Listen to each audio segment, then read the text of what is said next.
El Centro Nacional de Memoria Histórica estuvo en manos de un negacionista, Darío Acevedo.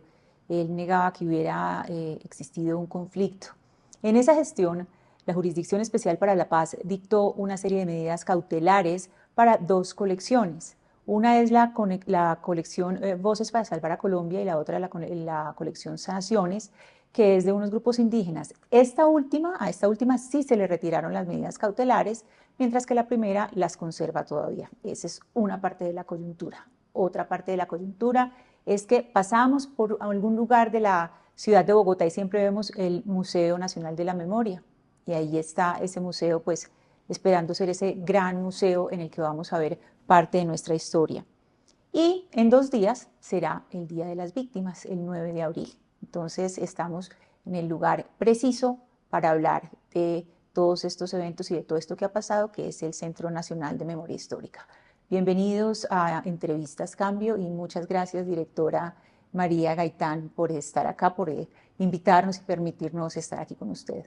No, para mí es un gran honor y agradecimiento por el espacio que nos están dando para contar qué es memoria histórica, qué es esclarecimiento de la verdad y cuál es su importancia para apoyar en la transformación, para lograr el país que nos merecemos. Directora, ¿usted qué considera o cómo define usted la memoria histórica? A ver, esta pregunta es muy importante porque es algo que venimos con el equipo analizando no solamente desde lo teórico, sino en resonancia con lo que el territorio habla al respecto. Lo que hemos entendido hasta este momento es que el recuerdo, que hace parte de la memoria, el recuerdo tiene la particularidad de quedarse en el pasado. Entonces, como uno recuerda un paseo, uno recuerda un evento o un suceso, pero uno se transporta a ese pasado y ahí se mantiene el recuerdo. Mientras que la memoria uno la trae al presente. Y eso nos permite desde el Centro Nacional de Memoria Histórica entender las memorias colectivas, que son la sumatoria de memorias traídas al presente, donde colectivamente se analiza un hecho, se llora, se teje, se canta, se borda, se baila, se narra. Y esa sumatoria de memorias colectivas es lo que conforman la memoria histórica. La memoria histórica, por eso nosotros insistimos tanto desde el Centro Nacional de Memoria Histórica, es un acto democrático de memoria. ¿Y cuál es su función social? ¿Para qué sirve? Si a mí me preguntan, ¿para qué sirve la memoria histórica? ¿Para qué le sirve a una sociedad? Para muchas cosas, pero tiene, dependiendo del lugar, porque y del momento y de cuál memoria colectiva se está movilizando y se está haciendo visible. Por eso cuando digo que una se canta, otra se baila, otra se recita, es porque la gran riqueza que tenemos en Colombia es no solamente nuestra diversidad geográfica, sino la diversidad étnica y de pensamiento. Entonces, por eso cada lugar, cada memoria se compone distinto y por eso mismo avanza dentro de un proceso distinto. Hay memorias que sanan, hay memorias que hieren, hay memorias que transforman, hay memorias que resisten. Entonces no podríamos decir que todas tienen una misma resultado. Por eso la diversidad es la gran maravilla dentro de la memoria histórica. Cuando nosotros decimos que el territorio habla, el centro escucha todas las memorias, todas, quiere decir que el centro no solamente como Centro Nacional de Memoria Histórica, sino Bogotá pensada en el lugar de la centralidad de un país como el nuestro. Nosotros seguimos, a pesar de la Constitución del 91, seguimos siendo un país absolutamente centralista. Lo que no piensa Bogotá, dice Bogotá, analiza Bogotá, decide Bogotá, no existe. Por eso es tan importante traer a Bogotá, lo llamamos el centro del país, lo que está sucediendo a lo largo y ancho del país, porque la existencia, el deber de memoria del Centro Nacional de Memoria Histórica surge a raíz de la Ley 1448 del 2011. Pero antes de esa ley ya se reconstruía memoria histórica y era memoria histórica que sigue avanzando. Y entonces, dependiendo de los momentos, dependiendo de las circunstancias, de la geografía y del dolor y del sentir, tiene una función distinta. Por eso hay que escucharlas todas para entender qué es lo que nos ha pasado en este país y es el resultado del cómo estamos viendo el presente, para entender lo que toda esa unión de memorias colectivas son lo que se tiene que convertir en la memoria histórica como brújula del futuro y no un fantasma del pasado que nos esté todavía agazapando en esas emociones que son tan fuertes de la venganza, del odio, del dolor. Al principio de este programa estábamos hablando de que hubo antes en la dirección una persona que era negacionista. Eh, la memoria es un territorio en disputa, ¿sí? Es un territorio en permanente disputa. Para usted, desde su visión de la memoria histórica, ¿cuáles son esos hitos y fechas del conflicto armado en Colombia? Bueno, mira, esa es una pregunta que es fundamental y sobre todo que tú la enlazas frente a lo que implica la disputa de la memoria. Yo nací como una tercera generación de lo que yo considero el conflicto. Y no lo digo porque sea nieta de Jorge Eliezer Gaitán, sino porque desde que me dediqué en el 97 y 98 a hacer una reconstrucción de la memoria histórica del gaitanismo y qué sucedió en los años 40 y 50, entendí que había un origen que había que hacerlo visible en el país. Y me enfrenté no solamente a las luchas de Gloria Gaitán, mi mamá, frente a este momento de la historia que ha sido tan difícil ponerlo a la vista, porque el país oficial, digamos, estableció una fecha determinada que es 1958, desconociendo esos años 40 y 50 y desconociendo las violencias estructurales que le dieron pie a la violencia de los 40-50, que desde los 40 nosotros estamos viviendo el inicio y el origen y la génesis del conflicto. Entonces, hablar de esos orígenes es fundamental. En un encuentro que tuvimos sobre la importancia de irnos a las violencias estructurales para entender la entrada del conflicto, un señor de manera un poco irónica me decía: señora, ¿usted se quiere ir hasta la llegada de Cristóbal Colón? Y entonces, pensando en la exposición Sanaciones, le dije: señor, si con los pueblos indígenas allá llegamos, desde allá tenemos que comenzar para entender qué nos pasa hoy. Entonces, siempre es como, la verdad se siente como un territorio privado e individual de algunos, donde muchos la vienen luchando de manera absolutamente invisibilizada, y hay otras muy admirables de los avances que han hecho en la memoria, pero que no le dan cabida a las demás memorias. Y eso es lo que nosotros tenemos que empezar a entender como país. Hay que darle pues el paso a todas las memorias, todas. No es fácil, es dificilísimo. Y esto no solamente sectores de derecha que niegan el conflicto, sino sectores de izquierda que tampoco aceptan la llegada de otros momentos de la historia que también son contemplados dentro del conflicto, y también hay sectores de distintas índoles, victimarios y víctimas, que tampoco le dan paso a la pluralidad de las memorias. La memoria histórica es la pluralidad de las memorias colectivas. Pero entonces, si ponemos una línea de tiempo y no solamente le ponemos fechas, sino hechos, si ponemos esos hechos en esa línea de tiempo, ¿cuáles serían? A ver, yo creo que lo principal es qué sucede en los años 40 para entender que el Estado hace parte del conflicto. Luego, es el 9 de abril de 1948, nos marca como país. Al mismo tiempo, en efecto, es el asesinato de mi abuelo Jorge Eliezer Gaitán, que no solamente impactó fuertemente el destino de mi familia, sino el destino de Colombia. Y eso no lo podemos desconocer, por más que no seamos gaitanistas, por más que no compartamos la lucha gaitanista, hay que reconocer que es un momento de la historia que no podemos dejar abandonado en el olvido.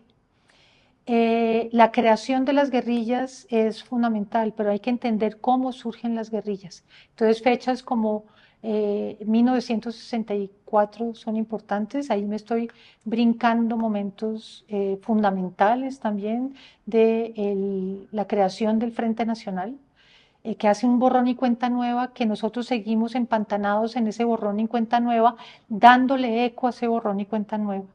Y eso es lo que también se estaba buscando, o lo que buscan los negacionistas del conflicto, es hacer un borrón de cuenta nueva para, dicen que es para avanzar en el futuro. Yo creo que es muy difícil que uno no conozca antecedentes para poder sanar y avanzar en un futuro. Entonces, reconocer el pasado no quiere decir que esas fechas sustanciales de nuestra historia hacen parte de un conflicto para entender que después se suceden nuevas fechas, nuevos momentos. Y nuevos momentos como la guerrilla en el 64 no eran lo mismo de las guerrillas antes del 64 porque la revolución cubana impacta todo el continente. Y si impacta todo el continente hay que revisar cuál es nuestra historia como continente. Y esa es una de las apuestas que estamos haciendo desde el Centro Nacional de Memoria, entendiéndonos también como parte de un continente. Y es escuchar también no solamente el territorio de Colombia, sino el territorio de todo el continente de nuestra América. Antes de continuar con la entrevista, voy a hacer un paréntesis pequeño. Cuando usted habla de los gaitanistas, ¿usted qué piensa o qué siente cuando oye hablar que hay un grupo paramilitar se hace llamar autodefensas gaitanistas? Pues no solamente es una profundo sentimiento de indignación, sino que hace parte de todo este trabajo que vienen haciendo de tergiversar el legado de Gaitán y el gaitanismo. El gaitanismo no fue nunca ni paramilitar, nunca narcotraficante, jamás asesino. Y el abuso de esta organización criminal con el gaitanismo hace parte de las luchas que hemos tenido los gaitanistas desde siempre, de defender un legado que estaba a puertas del poder y de la restauración moral y democrática de la República que tanto incomoda a muchos. Sí, hay un trabajo importante de los medios de comunicación de llamarlos clan del Golfo y no autodefensas gaitanistas, que eso es lo que ellos hacen para tratar de de tener un estatus político, Exacto. de lograr ser mirados con un estatus político. Cerramos este paréntesis para continuar con la conversación. Directora Gaitán, ¿cómo se contrasta la versión de la historia o el relato de la historia que usted tiene, ya brincándonos ya un poco antes de Darío Acevedo, con la que venía del exdirector Gonzalo Sánchez? A ver, es nuevamente como sesgarse uno a hacer construcción de memoria con una fecha determinada, es que es una necesidad de estar ocultando algo. Y ese ocultamiento es el que nosotros estamos, digamos, rompiendo para poder llegar a los orígenes. Si nosotros hablamos desde 1958, estamos ocultando situaciones y hechos que pueden determinar orígenes y génesis que siguen siendo desconocidas por muchos por el país. Pero fíjate que no tanto por el país. Ahora que nosotros estamos territorializando el Centro Nacional de Memoria Histórica, en el territorio la gente lo tiene muy claro, que nos tenemos que ir a ese comienzo para entender por qué estamos viviendo lo que estamos viviendo. Es también un discurso oficial. Entonces, si nosotros es como entrar a una pelea en un momento que no sabemos desde cuándo comenzó, muchas veces el victimario es la víctima y la víctima es el victimario. Y nosotros desde la ignorancia del comienzo estamos ya juzgando porque nosotros se nos dificulta la escucha. Quizás en Colombia uno de los actos más revolucionarios en este momento es escuchar al otro, sin juzgar, sin condenarlo y sobre todo sin estigmatizarlo. Y eso es un trabajo bien complejo, porque escuchar no solamente es estar abierto al oído, es estar abierto al lenguaje de los signos, sino entregar todos los sentidos a la escucha para poder recibir lo que el otro tiene que comunicar. Nosotros no sabemos comunicar, nosotros hablamos mucho, pero no comunicamos. Y la escucha hace parte de ese trabajo que nosotros estamos haciendo. Entonces, estamos escuchando mucho más allá de 1958. Por eso el, la fecha del 9 de abril del 48 la estamos integrando dentro del conflicto. Nos estamos yendo inclusive antes del 48. Y con los pueblos indígenas, los 115 pueblos indígenas, nos estamos yendo a donde ellos nos están diciendo que tenemos que llegar. Incluso muchos nos han pedido que nos vayamos antes de Cristóbal Colón para entender de dónde venimos con estas estructuras que fueron ocupadas a la llegada de Cristóbal Colón. Tenemos que saber cuáles son nuestras raíces.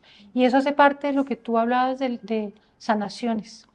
Sanaciones es una exposición muy interesante, pero que escuchó solamente, eso es un pero sin ser tan pero, escuchó a 10 pueblos indígenas y somos 115. La apuesta en este momento en el Centro Nacional de Memoria Histórica es avanzar en la escucha de los 115 pueblos indígenas. Y eso lo estamos haciendo desde el año pasado. En los territorios. En los territorios. Para que Sanaciones sea la escucha de los 115 pueblos. Y hemos entendido que hay elementos que conjugan un mismo sentir, pero hay diferencias y esas diferencias las tenemos que entender. Donde nosotros venimos también de esos pueblos, tenemos que entender esas raíces para saber también por qué la diversidad nos tenemos que sentir orgullosos y no apenados. Y ya no se escucha tanto, pero en un momento de nuestra cotidianidad, para insultar a alguien se le decía indio. Y este país tiene que entender que nos tenemos que sentir muy orgullosos de esos orígenes también. Y de la diáspora africana también nos tenemos que sentir orgullosos, que nos traen una alegría de la vida que no la teníamos, pero eso no quiere decir que sea bueno o malo, es distinto, es diverso. Y eso nos compone como uno de los países más diversos, que eso es extraordinario. Y a eso no lo tenemos que atacar, sino darle la bienvenida. Y para darle la bienvenida tenemos que entender qué son los pueblos indígenas, cuáles son los 4 pueblos de la diáspora africana, qué nos aportan, y nosotros también desde el mundo de lo mestizo, también qué aportamos para haber construido un país como el que tenemos, pero que desafortunadamente nos construimos desde la diferencia y no desde las igualdades y las similitudes. Desde estas diferencias de la memoria como la conocemos ahora y como nos enseñan historia o como enseñaban historia y lo que se cuenta, pues la historia que también hacen los medios de comunicación, que esa es otra forma pues de hacer memoria, uno se da cuenta que la memoria siempre tiene atravesado, hay un hilo que es el asunto político y ahí también está en un territorio político. Y eso se evidenció, por ejemplo, en el informe final de la Comisión de la Verdad, que ahí mismo le iban a sacar otro contrainforme, mucha gente pues todavía siguen los peros al informe. ¿Cuál es su opinión del informe final de la Comisión de la Verdad? A ver, a mí me parece que todas las comisiones de la verdad que han habido en el país son muy importantes porque hace parte de una manera de ver el conflicto de un lugar u otro. Hay que tenerlos en cuenta, pero no son suficientes. Son aportes fundamentales y específicamente con la Comisión de la Verdad. Desde el principio yo me entré en la discusión de por qué nuevamente 1958, por qué nuevamente se estaba fijando una fecha para hablar de esclarecimiento de la verdad y todo lo que sucedió antes fue muy difícil que tuviera voz en los informes. Sin embargo, en mi caso personal, gracias al padre de Ru y nos dieron la bienvenida para poder digitalizar el archivo Gaitán, que lo custodio yo desde hace un tiempo, y eso me permitió, junto a mi mamá y a un compañero de hace mucho tiempo de investigación sobre el gaitanismo, entregarle, aportarle a la Comisión de la Verdad con documentos, 60 páginas que cada párrafo documenta el origen desde nuestra visión del conflicto. Entonces, para mí el resultado de la comisión no puede ser, de la Comisión de la Verdad no puede ser cerrado y conclusivo, pero el hecho mismo que yo me oponga a que sea cerrado y conclusivo, eso no quiere decir, primero, que yo esté en contra de la Comisión de la Verdad en ningún momento, pero sí invito a que ese, ese gran esfuerzo que hicieron no solamente los comisionados, sino el país, y no solamente el país aquí, sino nuestro país en exilio, de aportar verdad, de aportar relatos, de aportar memoria, no se quede en anaqueles, no se quede en una comisión que ya terminó su mandato, sino que siga cabalgando. Entonces, de nuestra parte ahora lo que estamos avanzando, que ya pues no le pedí permiso, pero sí le informé de manera caballerosa, más que cualquier otra cosa, al padre de Ruth, diciéndole, nosotros queremos hacer una curaduría de los 1.600 informes que ustedes recibieron para que el país los escuche, que no pudieron integrarlos por la razón que sea. Y ahí entra lo que tú dices, la memoria histórica es política. Yo creo que la vida, todo es político. Lo que comes, lo que dejas de comer, coger transporte público, no coger, todo son actos políticos. Entonces, imagínate si no la memoria histórica y sobre todo la verdad. Entonces, a sabiendas que esto iba a ser un acto político, esta misión la acepté encantada. Al presidente Petro le dije que para mí era un gran honor poder avanzar en lo que siempre había trabajado yo, que era la posibilidad de escuchar todas las memorias, todas, y hacerlas visibles. Y siempre le dije, para mí esto no es un cargo, sino una misión. Y cuando se te vuelve una misión, pues toda misión, no, las misiones, los misioneros no solamente son religiosos, pero también hay misiones políticas cuando tú entiendes la vida, que toda la vida es un acto político. Dentro de este relato, ¿qué lugar ocupan los militares? A ver, las fuerzas militares para el relato son, si no sustanciales, primordiales. Y eso ha sido uno digamos, de los actos políticos exigentes. Cuando yo llegué en noviembre del 2022 a la entidad, era una entidad que le había entregado el relato a la memoria histórica de las fuerzas públicas como héroes del conflicto y víctimas del conflicto. Pero yo llegaba con relatos de la calle distintos. Las mujeres familiares de las ejecuciones extrajudiciales, de las madres, hermanas y amigas de los muchachos que habían perdido los ojos durante las marchas del 2019 y 2021. Desde generaciones de madres y padres que me hablaban de toda la actitud de la policía chulavita y posterior frente a los actos macabros que hicieron para aniquilar una fuerza política. Entonces, frente a la cotidianidad en la calle con un policía. Y eso lo digo desde mi hija, que cuando ve a un policía le teme y no hay este sentimiento de confianza. Cuando yo llegué sentí lo mismo, no tenía confianza y sobre todo en un lugar donde ellos todos en este país de una u otra manera hemos sido víctimas o impactados por este conflicto y ellos no son los únicos, pero hay un lugar privilegiado que estaban ocupando donde la invitación desde entonces, que ha sido, yo la considero exitosa, de parte y parte, es decir, construyamos memoria histórica y esclarecimiento de la verdad, no para sacarnos los ojos, no para juzgarnos, condenarnos y vengarnos, sino porque este país necesita verdad.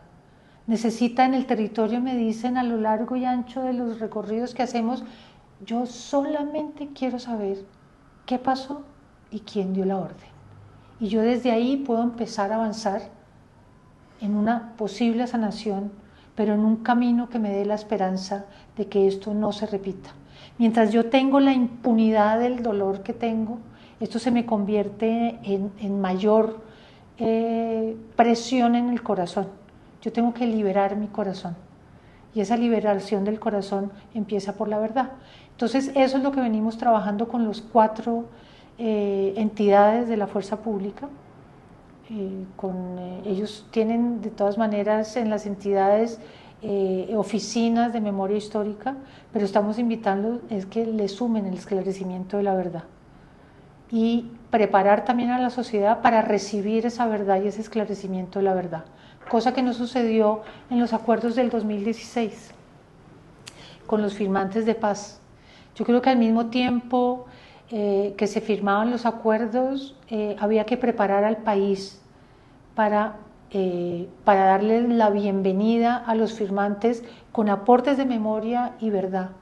Pero el país no estuvo preparado y a veces debo ser honesta como siempre lo he sido, es que a mí no me sorprendió el no, para nada, porque el país no quería que se entregaran las armas o entregaran a la vida civil unos criminales como nos los vendieron.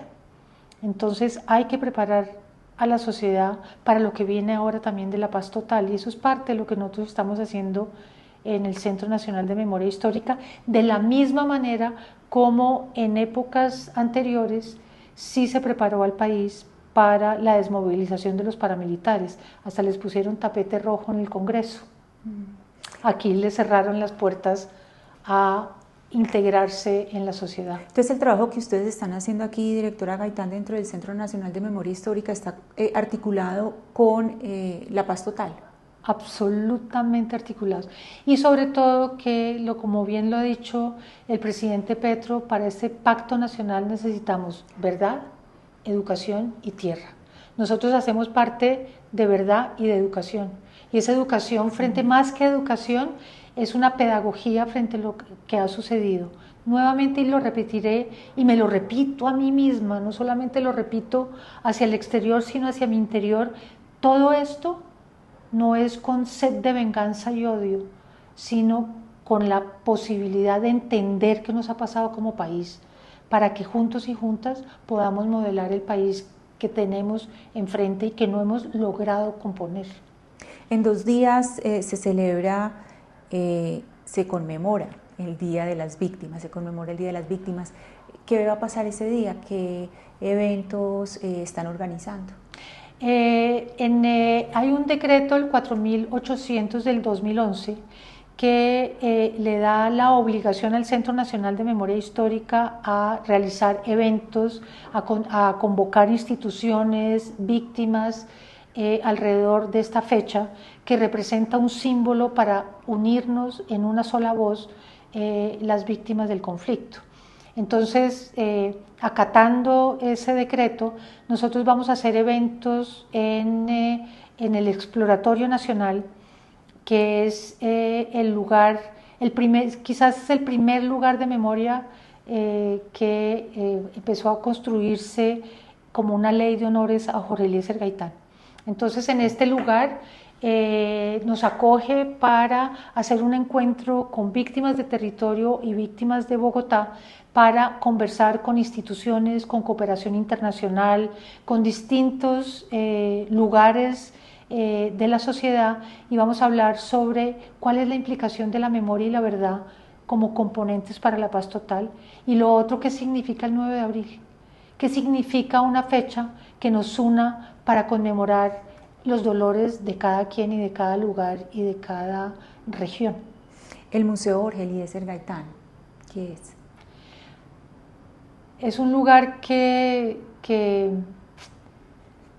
hace quizás eco a la lucha tan exigente con el legado de Gaitán. En el 2002 el señor Uribe Vélez decidió acabar con la entidad del Centro Jorge Eliezer Gaitán, que era una entidad de participación ciudadana en razón de las ideas de Gaitán. Cuando cierran la entidad, se la entregan a la Universidad Nacional y desde entonces la Universidad Nacional nunca le rindió honores a Gaitán.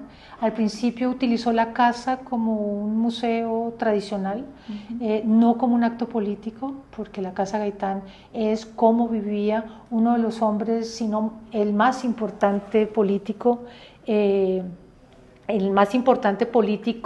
en esta lucha en el siglo XX por la restauración moral y democrática de la República, pero en este momento destruyeron la mayoría de los objetos, la gente de la Universidad Nacional, la señora encargada de custodiar y de curar el museo.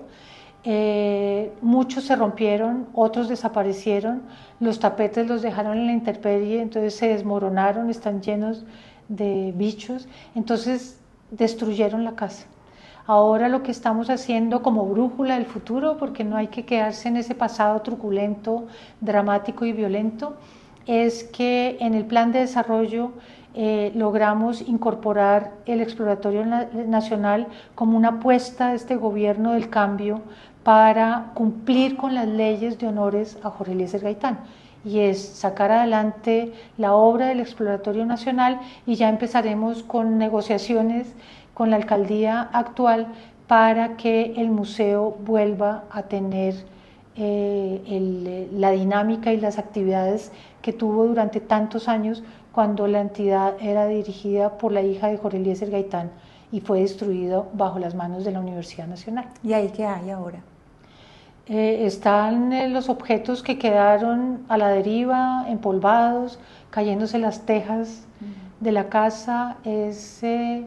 Pues para mí personalmente es muy doloroso porque hizo parte de mi infancia, donde en un lugar que era mágico, era ir al cuarto de mi abuelo y ponerme los zapatos, vestirme con la ropa y entender su dinámica es que es la casa de mis abuelos y es una casa que la Universidad Nacional se empeñó en destruir.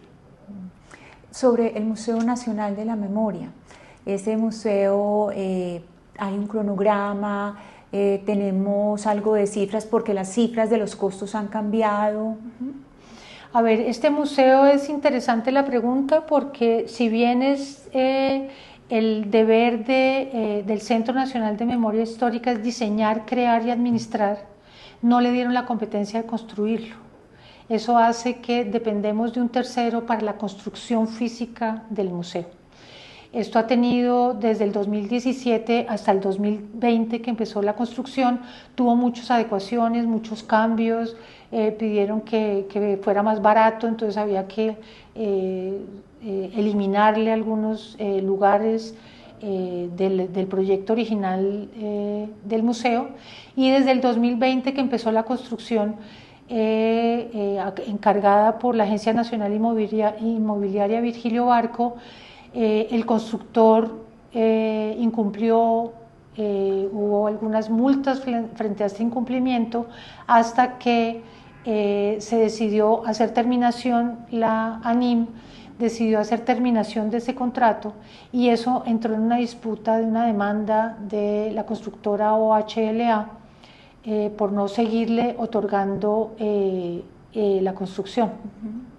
Pero eso no quiere decir que esto no avance con todas las dificultades de la obra. Esto avanza, no es un elefante blanco, sino que ha tenido unas dificultades en la construcción. Tenemos un cronograma donde en este gobierno el presidente Gustavo Petro inaugura el museo físico, pero en el mundo que estamos viviendo ahora nosotros, las transformaciones también son virtuales y digitales. Entonces, mientras nosotros estamos construyendo desde el Centro Nacional de Memoria Histórica el plan museológico, el guión museológico, las políticas que tienen que ser instauradas en el museo, y ahora este año empezamos a hacer todo el trabajo de eco en el territorio para escuchar el territorio frente a la propuesta de toda la recolección del material que viene desde el 2017. Entonces, el museo avanza en su interior, en la conceptualización, y al mismo tiempo avanza el museo virtual. Entonces, no solamente el país va a tener el museo físico, que es Bogotá escuchando el territorio, pero al mismo tiempo es una ventana del territorio, que es el museo virtual, donde el país, Bogotá, va a estar relacionado con los 166 lugares de memoria que hemos identificado hasta el momento y más la cantidad de sitios de memoria que son los lugares donde sucedió un hecho, donde muchos sitios se convierten en lugares. Entonces, esa virtualidad nos va a permitir tener un acceso directo y permanente con el territorio y los lugares de memoria. Pero entonces todavía no hay una fecha definida. No, las fechas no te las defino porque después todo puede ser utilizado en nuestra contra, pues por decirlo jocosamente, pero lo que sí es cierto es que bajo este mandato del presidente Gustavo Petro, el edificio físico y virtual sí serán entregados al país. Y hablemos de ese guión, el guión que iría adentro. Pues primero hablemos un poco por qué la colección Voces todavía está bajo medidas cautelares, por qué se le quitaron a Sanaciones, como dijimos al principio, a Sanaciones se le retiraron, pero continúan Voces, ¿por qué? A ver, hay dos elementos que han hecho que la JEP no haya levantado las medidas cautelares, digo yo, hablo en nombre ajeno, ¿no? Una de ellas es que en el Centro Nacional de Memoria e Historia se le ha hecho muy complicado hacer la arqueología de la exposición original, porque la gestión documental como se trabajó fue una gestión documental despelotada, como decimos nosotros. Eso a un grupo de 7 personas le costó todo el año pasado recoger la mayoría de la información, inclusive los costos. Por otra parte, nosotros hemos solicitado, hay dos, digamos, elementos fundamentales para el levantamiento. Uno es que poner de acuerdo a todas las organizaciones. Las propuestas de metodología que nosotros hemos puesto a la decisión de las organizaciones han tenido distintos momentos y distintas, digamos, discrepancias, entonces eso también ha demorado. Pero lo cierto es que ahora tenemos a alguien que acaba de entrar al museo, donde va a tener una relación directa con las 56 organizaciones, que es las 56 organizaciones, 10 estuvieron en contra de lo que había sucedido bajo la administración del señor Acevedo. Pero lo cierto es que nosotros como Centro Nacional de Memoria Histórica estamos absolutamente comprometidos de entregar la exposición tal cual como fue pensada desde el origen.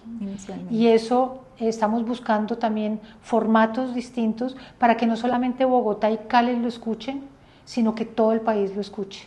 En esas negociaciones, esas conversaciones y diálogos estamos empezando este año con las organizaciones para contarles qué es lo que nosotros hemos visto después de esa difícil arqueología de lo que sucedió con la exposición y asegurándonos que independientemente de la necesidad de levantar las medidas cautelares, el Centro Nacional de Memoria Histórica avanza con la construcción de esta exposición. Entonces, ¿cuáles serían los ejes de ese guión y cuál sería el lugar de la exposición de la Comisión de la Verdad en ese guión? Esto es lo que en este momento se está analizando el lugar, porque nosotros en la construcción del plan museológico y del guión museológico, lo que se definió con el equipo de museo es que nunca hay una exposición permanente. Hay un tema permanente, pero toda exposición no puede ser cerrada y conclusiva, por varias razones. Primero, porque seguimos en conflicto. Y una exposición no puede contar solamente un momento del conflicto, sobre todo voces. Voces es la historia del conflicto, escuchada desde todas las dimensiones de las voces.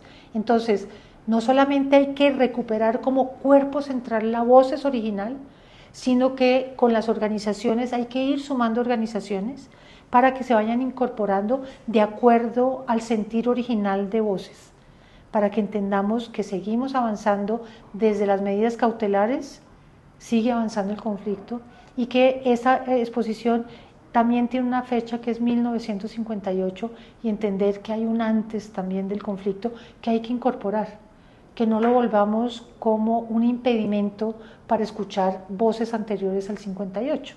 Entonces Voces va a tener un lugar central en el museo físico, pero también central en el territorio.